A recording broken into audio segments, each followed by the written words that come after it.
J'ai réfléchi parce que je voulais savoir en moi-même si j'en avais l'énergie, la force. C'est une décision lourde de sens. C'était vraiment le secret le moins bien gardé de France. Nicolas Sarkozy a finalement annoncé ce soir qu'il sera candidat à l'élection présidentielle pour un second mandat de 5 ans.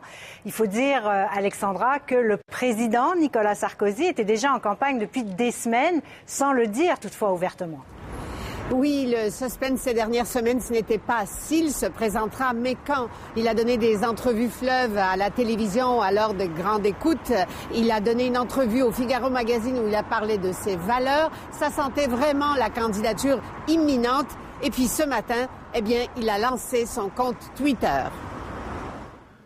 On est un candidat de l'avenir ou on ne l'est pas. C'est d'abord à l'aide des médias sociaux que Nicolas Sarkozy s'est lancé à la conquête d'un nouveau quinquennat. Après avoir provoqué tout un émoi avec son nouveau profil Timeline sur Facebook, c'est sur Twitter que le président a donné rendez-vous à ses compatriotes au journal télévisé de TF1.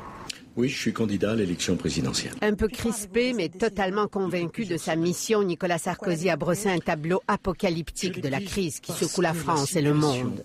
Comme un capitaine digne de ce nom dans la tempête, il n'a pas l'intention d'abandonner le navire. Et donc si j'ai décidé d'être candidat à l'élection présidentielle, c'est parce que j'ai des choses à dire aux Français, j'ai des propositions à leur faire, et que les changements que nous avons engagés, dans les 5 années qui viennent, il faut que les Français comprennent que la question essentielle qui est posée, c'est celle que si la France est forte, ils seront protégés.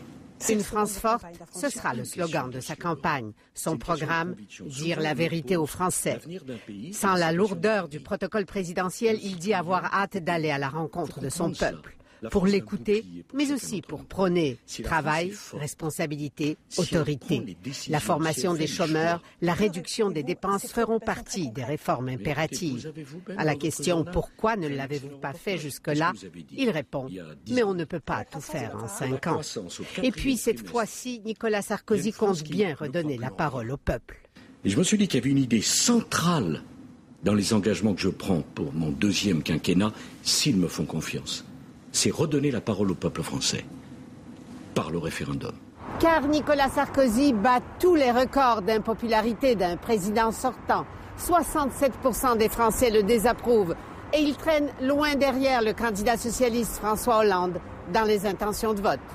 Alexandra Chatska, Radio-Canada, Paris.